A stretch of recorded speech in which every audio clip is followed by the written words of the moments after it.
Kia ora, and welcome to 2024 Property Wrapped. My name is Nick Goodall, and I'm Head of Research at CoreLogic. Today, I'm very excited to welcome alongside me two exceptional market leaders to wrap the year that was in 2024 in the property market. Firstly, the most recommended agent in New Zealand, according to Rate My Agent for 4 years running, and the founder and creator of NZ Rec, Diego Traglia from Harcourts. Diego, how are you, mate? Very well, thanks for having me, very excited. Good to have you here, mate. And secondly, a man with almost 2 decades experience in lending, which means he's not short of an opinion and plenty of insights too. Steve McMenemy from Loan Market. How are you, mate? I'm excellent. How are you? Very good, very good. Nice to get you both together and get a really nice broad perspective of what's gone on so far in the market this year.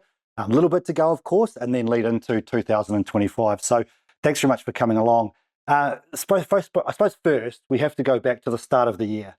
And I think when we look back, we go, there was a lot of confidence in that market at the start of 2024, but it did end up sort of petering out a little bit. I think it's maybe some of those things we were confident about. New government, of course, really sort of dwindled away and values declined throughout much of 2024. A bit of optimism has returned to the market right now, maybe off the back of interest rate falls as well. But thinking back a year ago, Diego, what do you remember about that post-election market once we knew we had a new government at the end of last year and how that flew through to 2024 first couple of months? Nick, I remember very vividly and clearly, there was excitement. You know, it was 2.5 years of a very, very tough market, and prices, I believe from September, October, they were sort of increasing. I always listen to your podcast, so I like the facts that you guys share. And so there was a lot of excitement. Then we got into January, and most of the campaign started with double-digit numbers at open homes. So everything went pretty well. And then we got to February, and that's where, in my opinion, what happened is everyone realized that the market was improving after, almost 6 months of rises, and everyone came on the market at once. And that's where the statistic of 50% more listing from the same time the previous year materialized. And there was basically too much properties on the market, right? There was not enough demand to absorb that because, of course, interest rate and money was really hard to get. So the market went backwards, and I was one of those people that maybe too optimistic say, yeah, we're going to have, maybe up to 10% increases in 2024. Some big names as well, were wrong, not only me. And yeah, we went backwards instead. So I remember the time, but the difference now, I think the biggest difference now, it's really the supply of money and more buyers coming into the market. And I've experienced 30-40% more buyers inquiries over the last 3 months. And that's the new buyers that will be able to absorb that influx. Yeah, no, I think it's really interesting and aligned with where we're thinking too. I think we've talked about it as there's been this willing demand to want to buy property, but it hasn't been real demand because the money support hasn't really been there. Maybe that's the difference this time, and I agree in terms of supply, which I want to talk about later on in terms of what that might look like through this summer period into next year. But first, just still recapping on this year, I want to talk about first home buyers because according to our data, they've been pretty strong throughout the year. And you must have seen this, Steve, in your conversations and your interactions. I've sort of made the most of fewer other buyers being out there and maybe their willingness to come up to that price from those vendors a little bit too. Is that something you've seen throughout the year? Yeah, look, first home buyers have been the best market, and it's not really surprising if you kind of think about that. In that sort of second home market, I think there's been a lot of hesitation with people like, oh, what if I can't sell my house? Or what if I can't get what I think I want for it? Or what if I then can't find the house because, for whatever reason? But there's been a really strong market, and I think that there's been a lot of people standing on the sidelines waiting because, we went through quite a long period of things getting progressively more difficult. And then we finally turned that corner and it became quite evident to most people, I think, that things were getting progressively better, that a light at the end of the tunnel. And we've sort of seen them coming through in waves. Like the first cut to the OCR, that probably brought the best wave, the best wave. So there's definitely still people waiting. Christmas is always a good time for people to stop looking and just sort of pull back and think about other things. So I'm expecting probably another wave in the new year. Yeah, I think people are going to take that time just to reset, figure out things. You spend some time with family, don't you? And then you maybe come back in the new year and go, cool, what's our plan for not just this year, but future years as well? So I suppose that's to come. Really interesting about those next home buyers too, because I think they're another one that could be some pent-up demand coming from next year. But in the more recent months, Diego, one of the other things we've noticed is those investors have slowly been creeping back into the market. And we know that this year was sort of another year of regulatory change. We did have the new government. They've tweaked things a little bit to bring it back towards helping investors out. Is that something you've seen throughout the last, say, 6 months, where investors have been coming out there and looking at more properties and maybe trying to find that bargain? So it's about getting that price right. But what's your interaction been with those investors in the last, say, 3 or 4 months? I truly think that at the end of the day, if you are an astute investor, someone that understands the market and understands that, well, you don't have to understand, you see that the prices have dropped 20-30% in Auckland over the last 3 years, and you've got an ability to be able to buy, it'll be silly not to be able to buy in this market, right? So there is a lot of them that sort of coming back. And yes, the regulations are getting a little bit easier. From what I understand, there's still a lot sort of speed bumps along the way for them to be able to get finance, but they're more willing. I think that's the biggest difference. In the last 2 years, they didn't have a reason to engage or to actually go through the hassle of getting a financial approval, because sometimes it can take a lot of energy, right? And when now they can see an opportunity in front of them, therefore engage more. Yeah, so is it partly because they've got that extra confidence that the market growth is coming back so they can see the payoff coming in the future? Or is it literally because they're going, I can write off my interest costs now, I've got confidence in the market because the bright line test has been shortened? Like, is there any particular regulation you think has been the key driver for them being more interested in property? I think it's more the opportunity of knowing that the market will be increasing potentially, 10, 20, 30% in the next 1, 2, 3 years. I think that's the main reason why. And that's the thing, right? Because so many of them must have seen things go so well over a number of years. And as soon as they get their first opportunity to go, oh, look, that capital growth is coming back. That's maybe one of the main reasons many people from an investor's perspective want to buy is long-term capital growth to help set them up for future. As soon as the inklings of that's there, that's when they're going to try and come back, right? So I think that makes sense a lot. And I think, that's long-term, it's regulatory. But as you mentioned earlier, Steve, interest rates, right? OCR, first cut, suddenly you get people talking to you. Let's really focus on the last couple of months then. And we've had now 3 cuts to the OCR. It's 1.25% below where it was previously. What sort of conversations are you having? Like, it must be about how long should I fix? And what does that interest rate discussion look like for you right now with all of those types of buyers? Yeah, funnily enough, those conversations were easier when rates were going up. Right. Because everyone's in a hurry when rates are going up. It's like, we just got to fix it and we're going to fix it right now. Like, let's not talk about it, let's just fix it.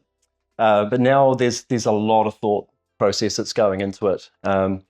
Those conversations can be quite interesting at times. And it's one thing that I find really interesting is how short people's memories are. A couple of points that we're looking at today, people would have literally traded one of their children for that interest rate only a few months ago, right? Our memories are so short. So I think that people have seemed to, a lot of decisions are fear-based, and the fear is now if I lock in, what if I'm going to miss the next drop? Or what if I lock in for too long? Or what if I lock in for too short? So I just have to take people to take a step back and let's just think about, look, is the market getting slowly better or slowly worse? Right, we probably all agree it's getting slowly better. And then if we take price off the table, if we think the market's getting slowly better, what is the best time frame looking like if you're hoping to catch a drop? Well, probably for most people are going to land on 6 months in terms of a time frame. And then we can bring pricing back into the conversation and say, look, is the pricing for 6 months good value compared to 12 months? A couple of months ago, I would say it wasn't. I think there's a bit of change in the margin that banks are applying to that rate now. And the 6 and 12 month rate are a lot closer. And I'm really 50-50 on it. If someone wants a 6 month or a 12 month, I can't really think of a reason to talk them out of that right now, given where the pricing for that sits. Yeah, I think it's been interesting just watching the Reserve Bank data and just how much it's flicked between 6 months and 12. Yeah. And it's sort of drifted back towards that 12 months. But like you say, it seems to be much of a muchness. And I think the whole point, right, has to be down to personal circumstance now, right? Like, how much do you want to lock in, have that certainty of how much you're going to pay? And know that there's no change in that for 12 months, so you can plan all your other things around that. So I suppose that's got to be a big part to it, right? Yeah, but everyone wants to be that person at the barbecue who got the best rate, right? Well, I wasn't one of them at the last in 2020. I didn't fix for 3 years like a lot of people did. I don't know you, but I've got a question though for you, Steve, because I was listening to your podcast from 2 days ago saying that 10% of people fix for longer than 12 months. Who are those 10% of people? Because I just fixed 6 months on one and 12 months on the other one. I wouldn't have gone for more than 12. Yeah, it is a small piece of the pie, isn't it? But it tends to be people, like you just alluded to something. If someone's got a specific life thing that they're planning around, then it tends to be in that group. Potentially someone's starting a family, they're going to go down onto one income for a little while. They don't want to be having to face potential decisions around interest rates through that period. So, we will generally structure mortgages around those sorts of things. Sometimes some longer term investors are comfortable with the longer term rates because they've figured it out over the years that no matter how hard you try to pick it, you'll only be right half the time. And even then it was by accident. So over the term of the loan, everything averages out quite nicely. It's probably not losing too much sleep over. Yeah, I think it's interesting when you actually, talk to someone like yourself and actually look at what is the difference between picking a 569 or a 599 for this period, what the actual dollar value change is. It's not that different. Certainly not life-changing. And so I think it's when you actually look at the figures, you start to realize actually it's not that big a deal. Maybe actually it's personal circumstances which make the decision, not the actual figure itself. But I think it's another good point because the other thing that I think has held back the market this year, and will still be something that lingers next year, is probably just our economy, which isn't going great. We've still got some nervousness around the labour market and people in their jobs and their job certainty. And it's those people that are absolutely going, look, what if I did have a change in circumstance? I want to make sure I know exactly how much I'm paying on my mortgage and I can tweak all my other expenses outside of that, just in case there's a change in my circumstance where I have to bring back my hours in my job or whatever it would be. And I think there's a chance that continues a little bit into next year, but most forecasts are for improvement from an economy's perspective. And for that labour market, well, we might see a little bit of a lift in unemployment. It's not going to be, grand sized, which is going to cause real unrest to our economy, which always flows through to the property market too. I just want to close off 2024 then, and I was looking at our sales volume model, which is predicting how many sales will it likely end with this year. We're expecting about 80,000 transactions across the country by the end of the year. Pretty decent lift on the last 2 years, which have been kind of in that 65 to 70,000 mark. But more importantly, this volume forecast, which uses things like GDP, unemployment, interest rates, we expect about 90,000 next year. So we do expect that growth to continue into next year. And that's where I want to bring you in, Diego. And it kind of comes back to what we talked about earlier. I think Steve touched on it, where we do feel like there's some pent-up demand that could come into this market. Whether it's those next home buyers who might have otherwise looked to list, but there's been heaps of properties on the market, or they're not sure if they can get bridging finance. Are there conversations you're already having now from those people who might have otherwise listed their property in 2024 or be buying a property that now will come to market? Maybe it's not like December, January, but it's like the February time once they've come back and had that chance to refresh. Very interesting. Absolutely, yes. And because of my overall optimism in 2023, I've actually been quite prudent with those vendors and said, well, look, we were talking a year ago and I've got it wrong for quite a few people at the time, like everyone else, because of the market did what they did. But with this time, yes, there will be, and we'll talk about 2025 in a minute, but I've very much been trying to slow down the thinking because I think it will not get busy very fast. Therefore, people should probably wait a little bit longer. Again, I like your philosophy on your podcast, which is, be prudent. Don't be over optimistic because you don't know, and you could affect someone's decision in a way that maybe not be the best way. So I'm having those conversations. I think overall, as a market, not many people would disagree with the fact that yes, next year will be busy, there will be more activity, so more challenging property might be easier to sell as well. But as well, you got to sort of realize that it's not going to be overnight. Yeah, absolutely. I mean, I like the theory that you plan for the worst and hope for the best, and I think that goes along those lines. Absolutely. So then, from a listings perspective, because as you said, we've seen significant growth at the start of the year. It's meant the overall stock levels have stayed pretty high across all of the year. We start to see a little bit of a decline now where I suppose sales are starting to eat into the current stock. We're probably getting close to Christmas where people won't list their property. What's your expectation from the listings perspective? Are you expecting people to come back in the new year and be like, yeah, I'm confident in this market. I want to actually see what I can get. I'm keen to make that step into the next area or into that bigger property, or maybe they're going to downsize. Where are listings going to go, do you think, through summer and then in that first part of next year? It will be definitely busier than last year, and I can tell you already from the level of bookings that I ever got. We've got a photography crew here, and I always work with them. I was looking last year how many bookings we had in January versus how many we got now, and we got 25% more bookings for new listings, right? So, I'm just one example, but that's where it's going to. So, but the main difference, I think, as well, it's not really how many properties coming on the market, how many they're actually selling. because that's very important as well. And I think that's where it's going to bring it to a faster moving market, because over the last 2 years, there has been some months that 30% of the stock did not sell when in the central northwest area of Auckland, for example, right?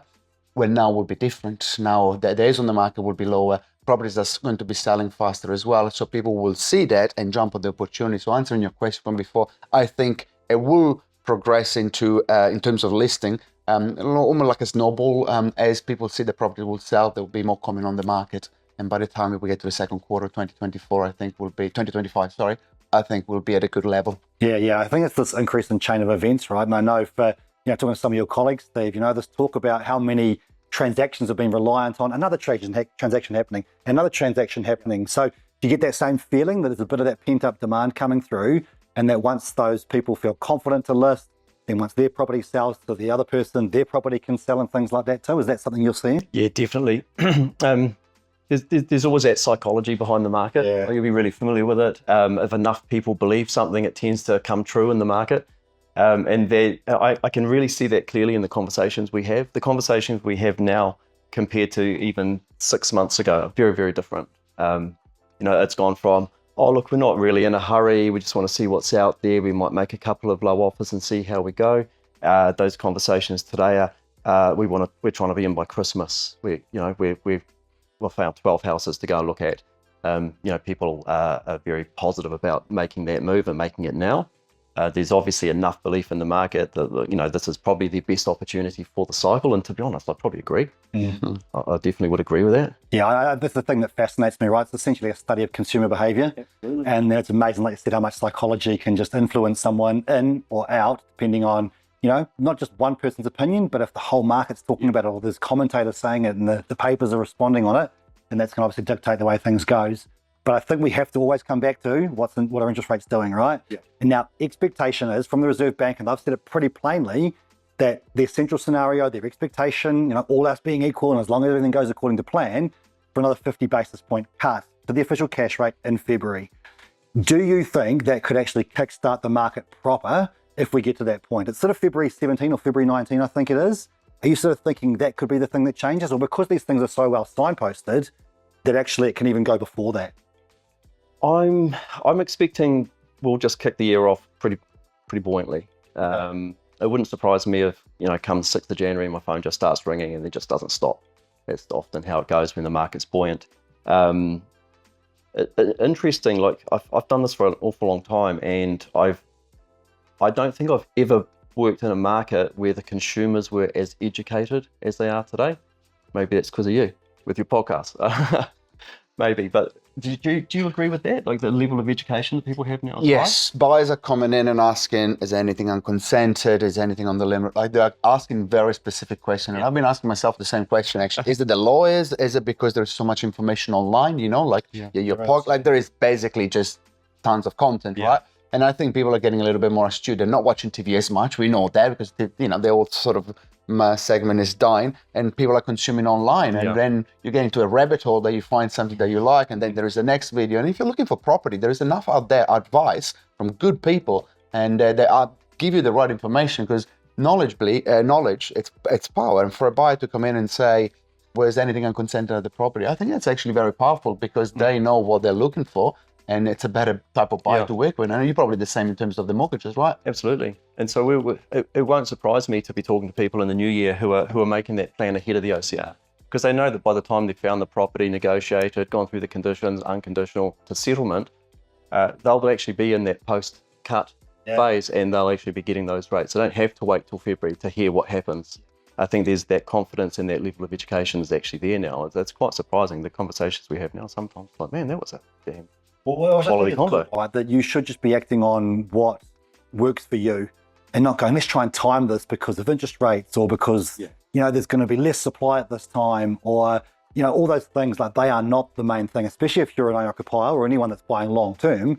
It doesn't matter buying it now or 3 or 6 months' time, like buy when you're ready. And I suppose it's a big part to it too. I just want to... So because I always say you married the house and you date the interest rates, no matter if you're going up or down. Yeah, well said. Yeah, exactly. And just on the knowledge thing, I think, Calvin and I talk about this all the time, but I reckon if you walk down the street and you ask someone, when's the next official cash rate date? most of them knew it. Like for the last couple of months, everyone knew November 27. And I know I'm in the industry, so maybe that's a conversation I'm having more often, but I was amazed at how many people knew the exact date the official cash rate was being decided and what it would likely be. You know, it was crazy. Now, the Reserve Bank have got this term, I can't remember what it is now, but they basically want to try and, you know, drift into the background. They don't want them to be the central of everything. They don't want it to be about what's the Reserve Bank going to do.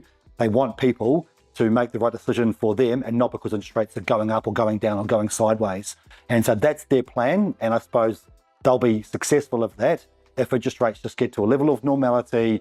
They are where they are, they're not volatile, inflation's under control, and then they can feel comfortable that their job's done. And so I think that's the interesting thing now as to how much we can move into that phase of the market. Yeah. I think the interest rates and what they're going to do next year is going to obviously put a positive light on things for people, but I think it's going to be really interesting to see how the DTI start to play out. Because while they've been in play, you know, kind of in the background, they haven't done anything yet. Because the interest rates were too high, you know, interest rates had all of the impact on people's borrowing capacity. The DTI was just there doing nothing. But we're coming into that level of parity. So while the interest rate movements will be positive, that's going to make people feel good. It's, you know, we'll have to wait and see how DTIs play out to see what that impact is in actual, you know, real terms. Yeah, absolutely. It's actually exactly where I was going to take the conversation next, because I think affordability or lack of affordability or stretched affordability will still be something that holds the market back a little bit next year. And I want to, you know, get too pessimistic on it all, because I think we are looking at a market that sees improvement next year.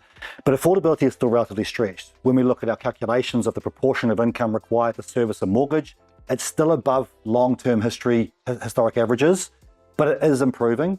And I think that's exactly when the conversation, though, turns to, hey, there's new regulations here. You know, we've talked earlier that most of the regulations in 2024 have helped out investors.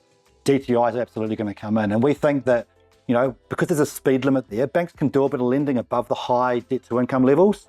But maybe in the second half of next year, they start to kick in and banks are going, we're getting close to our limit, we're going to have to restrict that. So by the sound of it, those conversations are already happening, or is it you just preparing for those conversations so you can have them with those customers? Yeah, we're just preparing for those conversations because they're really not biting at this stage. And so it's just a case of sort of keeping that in mind at the moment and seeing where that goes. You know, we're not going to see a massive explosion in value, which is exactly what these tools are for, right? To prevent, which is not necessarily a bad thing either. But it'd be interesting to see how these play out in terms of, you know, what impact does that have on new build stock as they start to bite, because that will favour new build stock. What does it do for property investors who are kind of only creeping in? But that's a massive handbrake. Yeah, massive handbrake. Yeah. So it's going to be an interesting one. You know, these are tools we sort of haven't had to deal with before, so we can't say, well, last time this happened, you know, we're going to just make a best guess. Yeah, and none of the forecasts I think for next year can include them because, like you said, they've never been around before. Yeah. But I think you're right in terms of the potential impact to demand, because, you know, in the COVID boom phase, up to 40% of investor lending was done above 7 times income. Yeah. That simply can't happen again, right? So when you're looking longer term at what that growth phase could look like, it simply won't be able to be the same as it was in the past because of that change. Yeah. So I think that's one of the things that just drags back our expectation of what that future price growth looks like. We're probably going to have to get close to wrapping up today, fellas. So I want to give you both a chance to maybe give us any parting words, any other expectations, anything else we haven't spoken about today. Maybe go to you first, Steve, before we let Diego have close to the last word. On the spot with that one, look, I think next year is going to be a good year for the market. I really do. I think that we can all sort of get a little bit carried away in terms of how closely we look at things like interest rates and those sorts of things, when ultimately we kind of all know that a positive psychology behind the market is the key driver. And I think that there's going to be a lot of positivity in that space. I think that people are confident to purchase, knowing that things are getting slowly better. Investors will take the same view. I think sort of, you know, those second home buyers, they're going to be able to sell their stock with a high level of confidence. They're not going to have to give it away. They can more clearly see what they're going to go and do next, and they can do that with confidence. So for me, the level of transactions will improve. I think absolutely no way they won't. The confidence behind that will mean that transactions are probably going to happen more easily, which I'm sure you'll be happy, because it's been hard getting things over the line over the last few years. So, you know, I think we're in the early stages of a cycle. I don't know exactly how the cycle looks because of these other macro tools that we're talking about. But, you know, I just like to step back and go, are things getting slowly better or slowly worse? They're definitely getting slowly better. There's a lot of tweaks to bank lending policy that are yet to come, because we've only seen the early signs of that. So as long as we're getting progressively better, or it's progressively easier, it's going to be good, but it's not going to run away. No, and I think those test rates coming down, you know, to your point as well, we need to see some more positivity and confidence come back in the construction industry too, so we can see more properties being committed to and building as well. And like you said, actually, the DTIs might help that, right? Because they're accepted from that.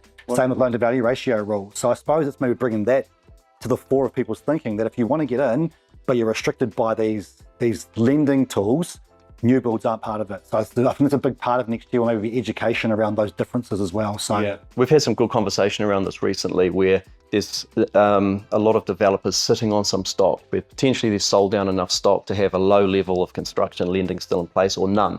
And now they can sort of sit back and think, well, I'll just wait for the market to deliver me some more profit.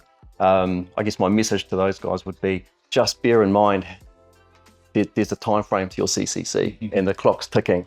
And if there's going to be an advantage for having that new build as the DTI start to drive potentially first home buyers to those types of property, you'd hate to be the one standing there who just realised the CCC got too old and now it's not a new build. So.